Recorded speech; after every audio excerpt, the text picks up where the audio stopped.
नया IBN 7 हौसला है।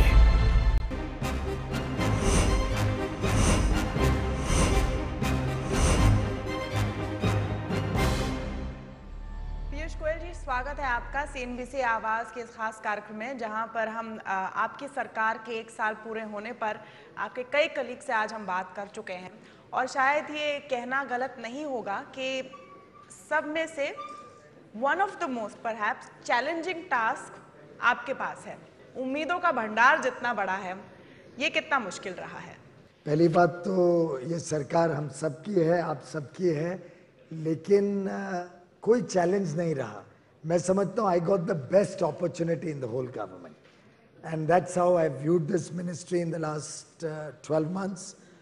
ये अपॉर्चुनिटी मिली देश के सामने एक नया दौर दिखाने की, एक ईमानदारी का दौर, एक दौर जिसमें पारदर्शिता, ट्रांसपेरेंसी हो, एक दौर जिसमें तेजी से प्रगति हो सकती है, एक दौर जिसमें विजन आगे का लॉन्ग टर्म हो, जिसमें आप शॉर्ट टर्म स्टेप्स ऐसे लें जो जनता को तुरंत लाभ पहुंचा सकें, मीडियम टर्म में इंश्योर करें कि 2019 तक हर घर को 24/7 बिजली मिले, किसानों को पर्याप्त मात्रा में बिजली मिले, कारखानों को, दुकानदारों को, और एक लॉन्ग टर्म रोड मैप बने जो भारत की ऊर्जा के क्षेत्र में सुरक्षा को सक्षम बनाए। Energy security of this country has to be provided for, has to be planned for. So एक तरीके से मैं समझता हूँ ये एक अपॉर्चुनिटी थी, एक अपॉर्चुनिटी ऐसी थी जिसमें चैलेंजेस थे, क्राइसिस थे, लेकिन प्रधानमंत्री जी का ऐसा दृष्टिकोण रहा, ऐसा सोच रही है कि हर चैलेंज को कैसे हम एक अपॉर्चुनिटी में कन्वर्ट करें। और मैं समझता हूं कि 1 साल पूरे होने पे कई आवामों पे मुझे सेटिस्फैक्शन भी है, लेकिन कई बार ये भी लगता है कि अब तो ट्रेलर ही हुआ है, पूरी फिल्म अभी बाकी है। क्या काटा लेकिन आगे बढ़ा है? क्योंकि 2019 की आपने बात कही और मेरे ख्याल से ये एक बहुत बड़ा चैलेंज है, क्योंकि पॉलिटिकली भी आपके 5 साल की टर्म खत्म होते होते सब देखेंगे कि क्या हर घर में बिजली पहुंच रही है। ये कैसे होगा जब UMPP प्रोजेक्ट्स में मुश्किलें अभी भी आ रही है? झारखंड के हाल की एग्जाम्पल है। आप कैसे इसको पूरा करेंगे? क्योंकि अब 2019 का टाइमलाइन इतना लंबा भी नहीं लग रहा है। जरा भी हमने कभी कोई लंबा लक्ष्य नहीं रखा है, लक्ष्य ऊंचा है लेकिन समय सीमा बहुत कम रखी है। लेकिन आपका तो बिजनेस चैनल है जो आंकड़ों पे विश्वास करते हैं, आंकड़े देखता रहता है, तो मुझे पूरा विश्वास है आपके श्रोताओं ने, आपने आंकड़ा देखा होगा कि इतिहास में सबसे अधिक अगर ट्रांसमिशन कैपेसिटी इस देश की बढ़ी है तो वो पिछले 12 महीनों में 22,700 सर्किट किलोमीटर ट्रांसमिशन लाइनें में वृद्धि हुई है। आपने जरूर ये भी आंकड़ा देखा होगा कि भारत की इंस्टॉल्ड कैपेसिटी सबसे अधिक अगर भारत के इतिहास में बढ़ी है तो गत 12 महीनों में जो 22,500 मेगावाट इंस्टॉल कैपेसिटी बढ़ी है।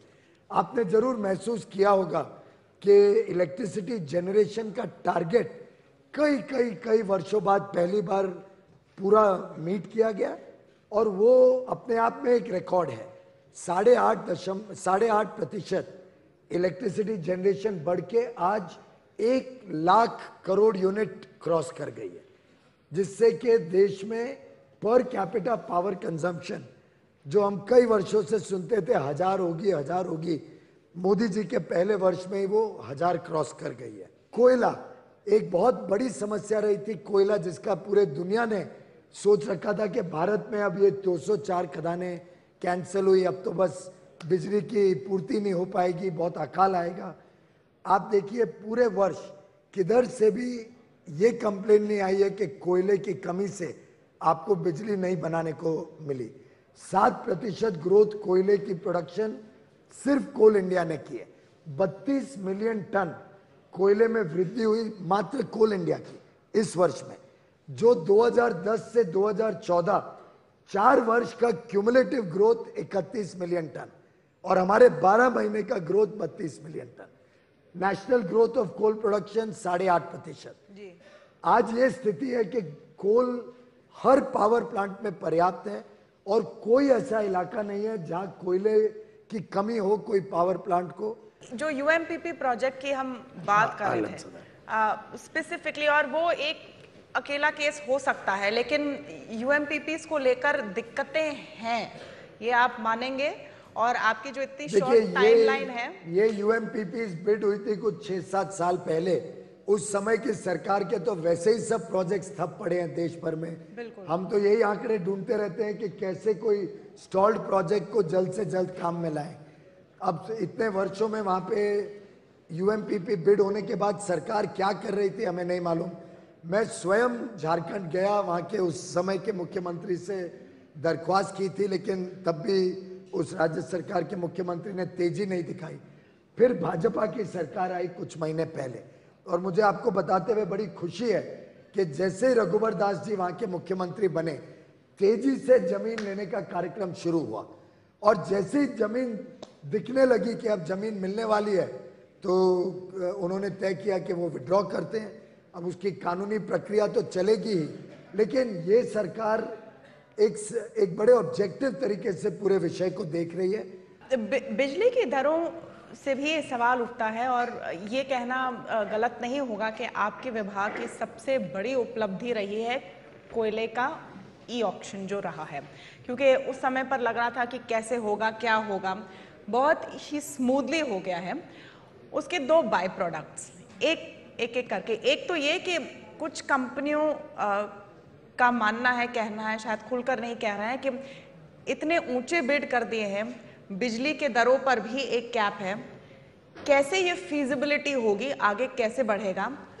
और जो दूसरा है उस पर अलग से भी हम आगे बात करेंगे कि जो एक केस में बिडिंग को आप लोग ने स्क्रैप किया, फिर वो कोर्ट में है, और whatever, it's left a bad taste. Not at all.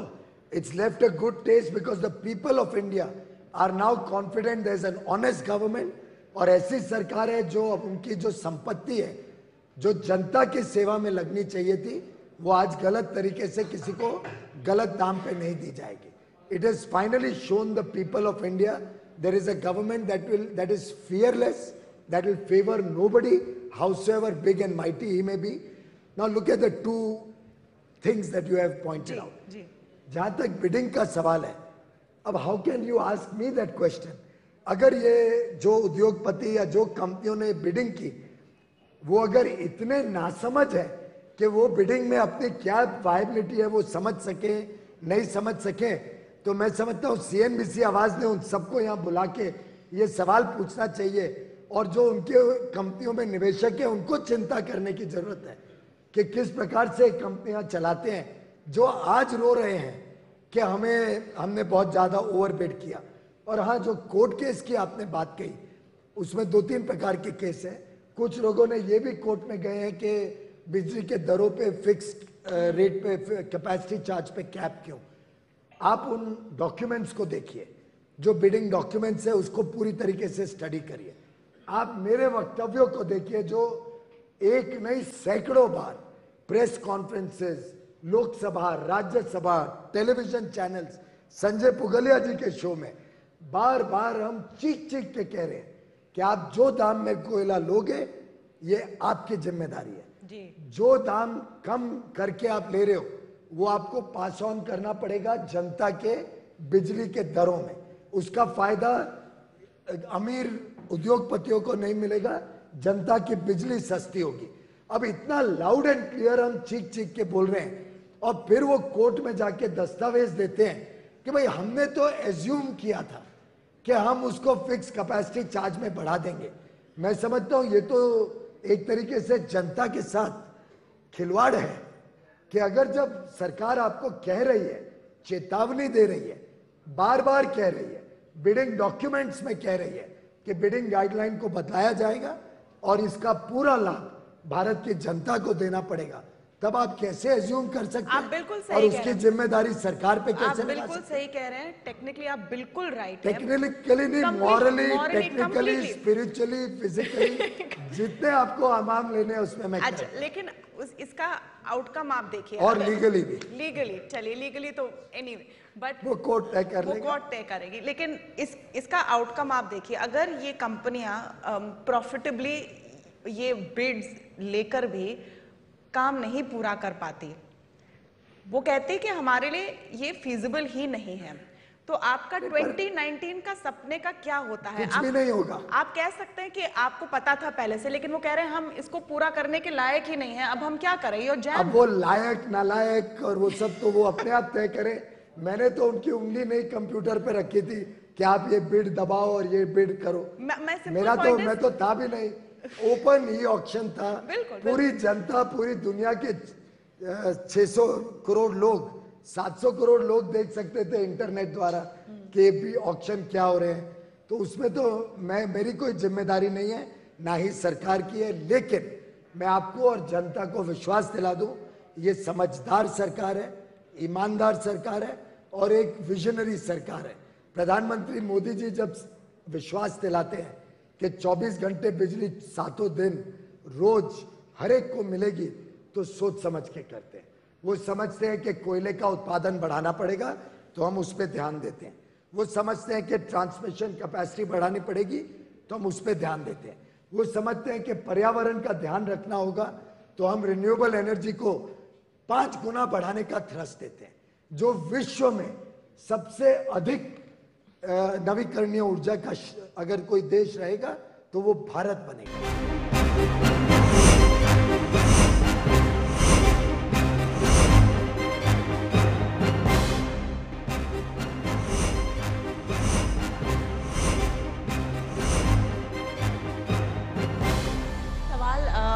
के लिए चलते हैं मुग्धा के पास। हमारे साथ इस वक्त मैनक है जो कि रिन्यूएबल एनर्जी स्पेस पे काम करते हैं। उनकी कंपनी का नाम है जीपीएस रिन्यूएबल्स। वो आपसे एक सवाल पूछना चाहते हैं। सर, आपसे मेरा ये बस एक छोटा सा सवाल है कि क्या हम ये अपेक्षा, ये एक्सपेक्टेशन रख सकते हैं कि in the future bio energy को भी, जो कि सोलर और विंड एनर्जी को जो कमिटमेंट्स दिए गए हैं, वैसे कमिटमेंट्स हम एक्सपेक्ट कर सकते हैं कि नहीं? एब्सोल्युटली। हमने जो अभी भी जो टारगेट्स रखे हैं उसमें नॉन कन्वेंशनल एनर्जी, हर प्रकार की एनर्जी को प्रोत्साहन देने का हमारी कल्पना है। सोलर और विंड में जरूर कल्पना बहुत बड़ी है, क्योंकि वहां पे रॉ मटेरियल फ्री है। सौर्य ऊर्जा के लिए सन की जरूरत है, वायु की जरूरत है विंड एनर्जी के लिए। बायो गैस के लिए अभी भी आपको या तो एग्रीकल्चरल वेस्ट चाहिए या आपको सॉलिड वेस्ट चाहिए। अलग अलग प्रकार का वेस्ट कलेक्ट करना, सेग्रीगेट करना और उसमें से बिजली का निर्माण करना, उसमें अभी भी कुछ टेक्नोलॉजिकल चैलेंजेस हैं। We have pilot projects going on all over the country जो वेस्ट टू एनर्जी करते हैं। वास्तव में 2 दिन पहले, 3 दिन पहले एक बैठक में प्रधानमंत्री जी ने एक बहुत अच्छी कल्पना रखी। जब वेस्ट टू एनर्जी की बात हो रही थी, उन्होंने कहा इसको सीमित तरीके से मत देखिए, इसको वेस्ट टू वेल्थ के रूप में देखिए। How can we convert India's waste into wealth and encourage the people to become more cleanliness conscious. नहीं, बिल्कुल। और जो ऑनेस्टी और ट्रांसपेरेंसी की बात हम कर रहे हैं, भ्रष्टाचार हट गया, वो सब मानते हैं। लेकिन जो एक थॉट या व्यू या आवाज़ें आ रही हैं इंडिया इंक से, कॉर्पोरेट इंडिया से, कि ठीक है ऑनेस्टी है, करप्शन कम हो गया है, एक्सेस भी कम हो गया है। पहले हम जाकर अपनी बातें बता सकते थे, कोई सुनता था। अब मंत्रियों से मिलना भी मुश्किल हो गया है, सीधे हमारी बात नहीं हो पाती। आप इसको कैसे देखते हैं? क्या इसमें एक एलिमेंट ऑफ हिपोक्रेसी भी है? जरा भी हिपोक्रेसी नहीं है। मैं तो कोषाध्यक्ष था पार्टी का, तो मैं तो एक तरीके से सबसे संबंध रखता था और मुझे कोई हेजिटेशन नहीं है बताने में कि अगर हम उनको कम समय देते हैं तो कोई गलत नहीं करते हैं। हमारे पास जिम्मेदारियां हैं। नहीं, I mean hypocrisy in the sense कि भारत की इंडस्ट्री को एक साफ सरकार भी चाहिए, लेकिन एक्सेस भी बने रहना चाहिए। हाँ, और हम उसके एकदम खिलाफ हैं। हम चाहते हैं कि जो काम हम करें वो इक्वल अपॉर्चुनिटी फॉर ऑल वाला काम हो, उसका लाभ सभी को मिले। ये सरकार अपने आप को आम आदमी और कॉमन मैन और गरीब के साथ दिखाने की जो कोशिश करी और है भी, लेकिन उसका एक ऑपोजिट इम्पैक्ट ये है कि क्या आप लोग अपने आप को not pro business, not suit boot की सरकार दिखाने के चक्कर में थोड़ा संकोच कर रहे हैं? पहली सरकार है इस इंडस्ट्री देश से में, बात करने के लिए। ये पहली सरकार है इस देश में जिसने सबके इंटरेस्ट बैलेंस किए। जब मोदी जी सबका साथ सबका विकास बोलते हैं तो वो सबका साथ है, लेकिन जो डिस्क्रिशनरी प्रोसेसेस चलते थे, जो इंडिविजुअल बेनिफिट कुछ लोगों को आदत पड़ गई थी, या जो एक्सेस जिसकी आप चर्चा कर रहे हैं, उस एक्सेस से आने वाला या तो पावर ऑफ नॉलेज या इंफॉर्मेशन का लाभ लेने की स्थिति थी, जिसको आपके भाषा में इनसाइडर ट्रेडिंग भी कहा जा सकता है, या जो लोगों को एक आदत सी बन गई थी कि वो उस मंत्री के पास तो मैं कभी भी जाके अपना काम करा सकता हूं। हम कहते हैं उसकी जरूरत क्या है? आपके चैनल को अगर कोई लाइसेंस चाहिए, कोई आपका काम है, तो आप ऑनलाइन जाइए, आप कतार में खड़े होइए, और कतार की भी जरूरत है हम खत्म कर रहे हैं, क्यों ना सभी को दे दिया जाए, let there be equal opportunity for all.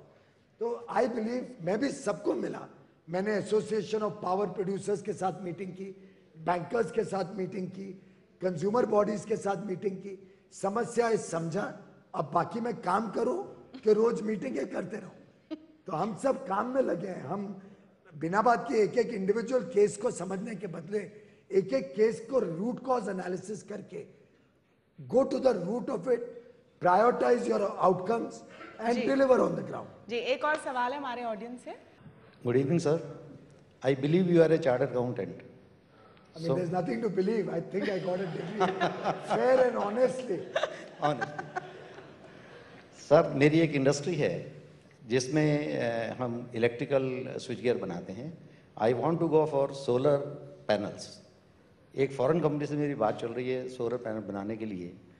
मेरी एक जो छोटी इंडस्ट्री है उसको बेच के मैं बड़ी इंडस्ट्री लगाना चाहता हूँ। माई फाइनेंशियल कंसल्टेंट टोल्ड मी कि इस पे आपको कैपिटल गेन टैक्स देना पड़ेगा। अगर एक मैं छोटा घर बेच के बड़ा घर लेता हूँ तो मुझे कोई कैपिटल गेन टैक्स नहीं देना पड़ता। माननीय प्रधानमंत्री जी ने कहा मेक इन इंडिया, उसके तहत हमने सोचा कि हम क्यों ना अपनी इंडस्ट्री को ग्रो करें, अपने देश के लिए कुछ काम करें, अपनी कुछ और लोगों को एम्प्लॉयमेंट दें। देश के लिए हम excise, sales tax, income tax और ज़्यादा कंट्रीब्यूट करें। जी, तो सरकार हमारी इस चीज़ में क्या मदद कर सकती है कि इंडस्ट्री बेच के इंडस्ट्री में अगर हम पैसा लगाते हैं तो हमें कैपिटल गेन टैक्स ना देना पड़े। मेरा तो सुझाव रहेगा, आप बेचते क्यों, आप उसको भी चलाइए और नई इंडस्ट्री भी लगाइए। आप बेचना, एक बार अगर आप बेचने का निर्णय करते हैं तो आखिर जो प्रॉफिट है उसी के ऊपर टैक्स लग रहा है। Sir, you are not being tax on the total sale value. क्योंकि समय समाप्त भी हो रहा है, बस एंड में ये जो टैक्स सेंसिटिविटी, हालांकि एक बहुत स्पेसिफिक बात में कह रहे हैं, लेकिन जो इंडस्ट्री और इन्वेस्टर्स में टैक्स संवेदनशीलता मैं कहूंगी, ये एक चीज है जिस पर नेविगेट करना होगा। देखिए, मेरे ख्याल से वित्त मंत्री ने इस बजट में एक रोड मैप दिया है आगे के लिए, और उस रोड मैप से दो चीजें स्पष्ट होती हैं। एक तो हम कोई भी रिट्रोस्पेक्टिव चेंज या रिट्रोस्पेक्टिव अमेंडमेंट करके देश और विदेश के निवेशकों को कभी तकलीफ नहीं देंगे। तो एक तो रिट्रोस्पेक्टिव टैक्सेशन ना होने से एक स्टेबल और predictable regulatory mechanism, tax regime हमने देश और दुनिया को प्रॉमिस किया है और 1 साल में अमल भी किया है। आई डोंट नो कि टैक्स देने में किसी को कभी भी मजा आएगा, लेकिन कम से कम अनसर्टेनिटी कम होगी। बहुत बहुत शुक्रिया गोयल साहब हमसे बात करने के लिए आज की चर्चा में।